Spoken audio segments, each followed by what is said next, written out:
Welcome back to No Fall Weddings, part of the Co-working Universe. Week 1 recap. Please like, comment, and subscribe. Appreciated all the views on the first episode. We are so back. Everything is right in the world. College football, baby. Oh, how good did it feel yesterday? Plus, there's no NFL to ruin it today. You know I'm talking about, Dallas Cowboy fans. Let's start it off. The game of the year, the most hyped week 1 matchup of all time. Number 1 Texas at number 3 Ohio State. Jeremiah Smith, Arch Manning, the shoe, game day, big noon kickoff, all the hype. The game? And that's coming from a fan of the team who won. Listen, if you watched my last video, I called it. I knew this was going to be a defensive battle. I thought both QBs would either struggle or they would just keep the reins in. And I'm trying not to be biased, even though you know I am.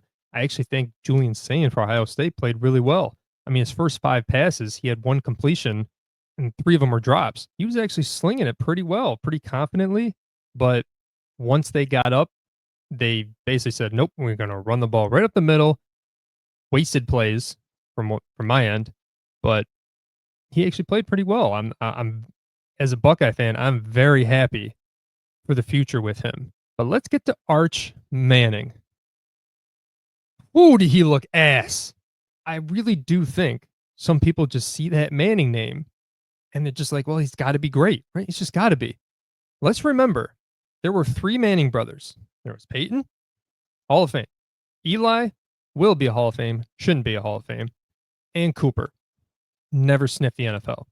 Arch is the son of Cooper, the one that didn't make the NFL. So where's the obvious transition here? There is none. I get it. Manning name at the University of Texas, it breeds hype. But my God, he did not look like an NFL quarterback, much less the number 1 overall pick.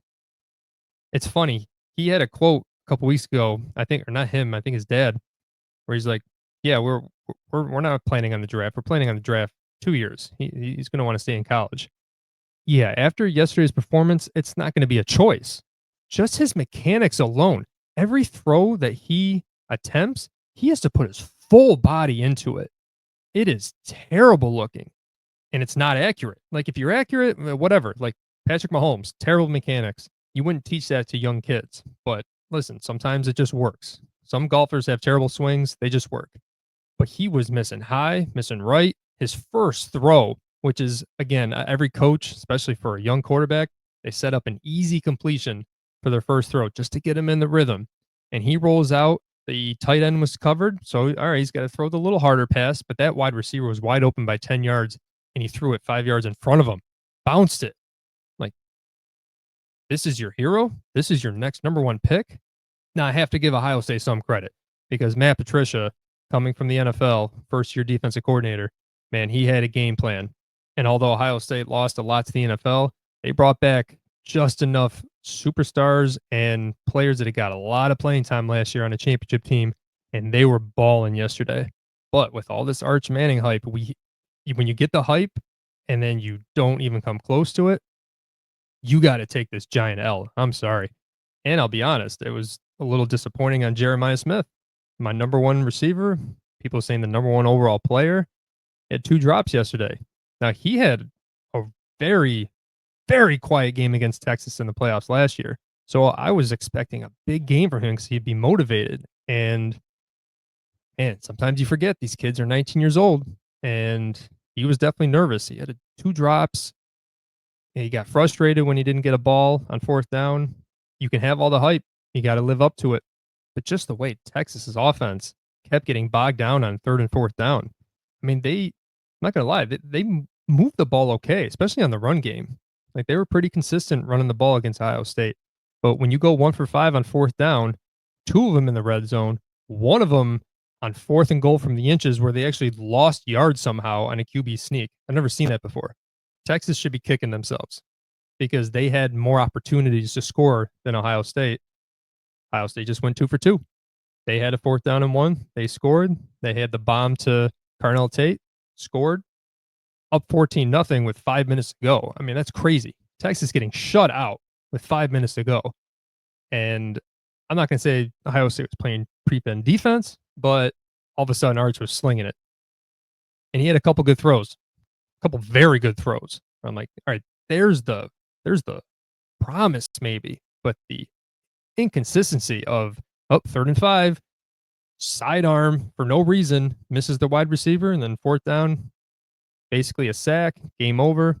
Not good enough. On Ohio State's end, I think they're going to go up to number 1 now. I think they got to figure out the running game, though. That was tough. I don't know if it was scheme. I don't know if the offensive line was just struggling. Texas's defense, give them credit. Their front 7 was like, no, they're not going to run on us. Nope. I think they're going to have to get Julian Sayin a little more in the run game, a little more read option, just to get the linebackers, away from the running backs. But listen, you can't knock either of these teams. They scheduled each other for a week 1 matchup. Now they both get a week or two to play lesser competition, let's say, and get their feet under them, start preparing for the conference season. And I bet both offenses will look a lot better. It's the Buckeyes on top. Number 1, baby. Let's go to the upset of the day. Alabama at Florida State. Now, if anyone watched No Fall Weddings last year, Florida State was a running weekly joke. They were ranked number 10 to start the year, coming off a 13-0 season where they lost their quarterback and then they didn't make the playoffs. And it became a running joke because they lost every week. Every week. They went 2-10 last year. Florida State, 2-10. That's what Toledo does. That's what Central Michigan does. Not Florida State. It was an abomination. And for whatever reason, I enjoyed it. I'm sorry. So who do they start with this year? Alabama. At home. So interesting. Nick Saban goes away and Alabama starts playing real road games. Maybe they should look back into the neutral site game in the Georgia Dome because Florida State beats Bama 31-17. Wow. Shout out to Tommy Castellanos, who was the transfer quarterback into Florida State, who during the offseason said, quote, Nick Saban ain't here to save y'all. Now, again, coming from a team that won 2 games last year, I know Bama wasn't the same as they were, but it's at least that's what I thought. They're still Bama. You don't mess with the bear, pun intended. But man, he backed up his play. His team backed him up. And listen, if you look at his stats, he only threw for 140 yards, ran for 70, but he was electric, creating plays for his teammates, escaping the big wheel route to get them up 17. Oh man, it was awesome to watch. And being at home, I felt good for those fans because, they could have packed it in after last year. It's like, man, we got no chance. I don't want to watch another bloodbath, but they sold that place out. They had a torrential rainstorm at one point and they all stayed. It was good for them. Good for them. I'm happy for Florida State. Or maybe I'm just a little more excited that Alabama is not Alabama anymore. Kalen DeBoer, Alabama's coach. Uh-oh. That's his 4th loss to an unranked team in 14 games as head coach. Nick Saban lost 4 games to unranked teams in 17 years. Uh-oh. The second top 10 matchup of the day, LSU at Clemson. Battle of Death Valley. Also a battle of the 2 most unlikable coaches in the country.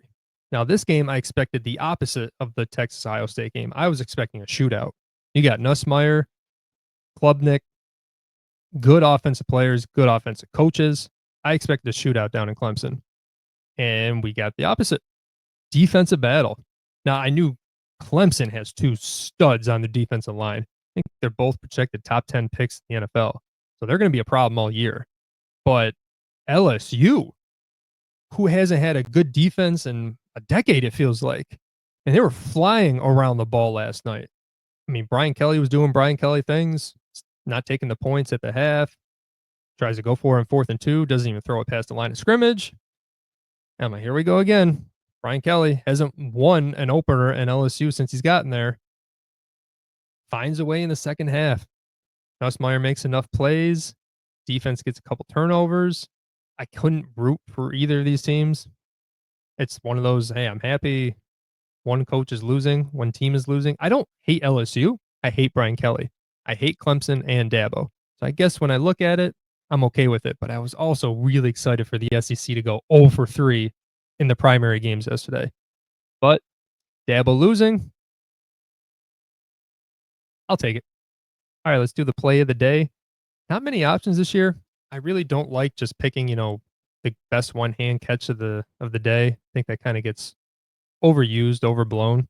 But I was looking around, not much. So I'm going to go with Vernell Brown, the third of Florida, who does make an incredible catch. Gator there, Lagway throwing on the run.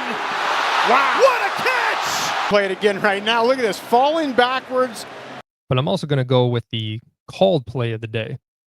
And it's New Mexico State's 4th-1 call against Michigan. Sorry. Lane has been using his leg throw. Oh, they're going to snap it to McKinney, throw it to the end zone. Down. Right through the legs of the quarterback. McKinney fields the low snap. Imagination.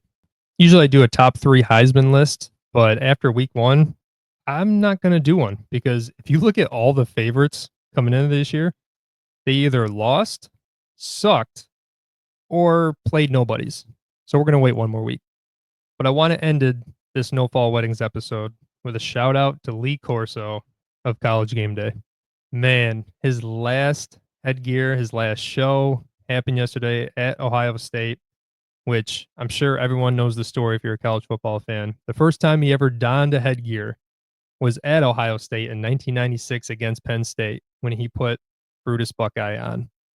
And from that moment on, it became one of the best traditions in college football. Was what is Lee Corso going to do at the end of the show? What headgear is he going to put on? They really made it a spectacle, especially in the last 10, 15 years. Listen, College Game Day, as a kid growing up, that was just my childhood. From 10 o'clock to 12 o'clock, him, Herbie, it used to be Fowler, then Reese Davis took over. It was just such a fun show to get you to noon.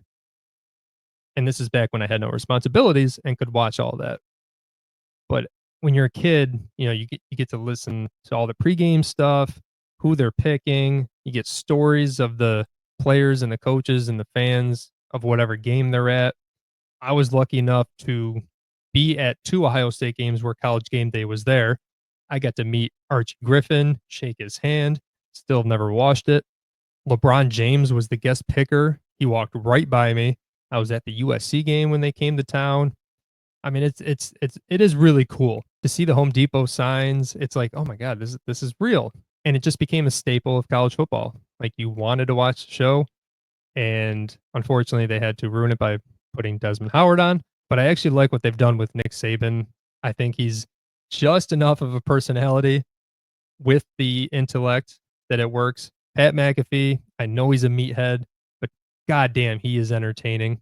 But, Lee Corso had a stroke about 3 or 4 years ago, and it really hindered his ability on the show. And people were kind of calling for him to just give it up, And I was one of those. Like, it was hard to watch. He could barely get through a sentence. He couldn't hear. He would talk over people.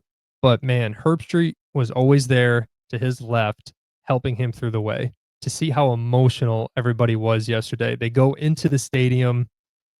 They go to the center field. The Ohio State band spells out Corso's name.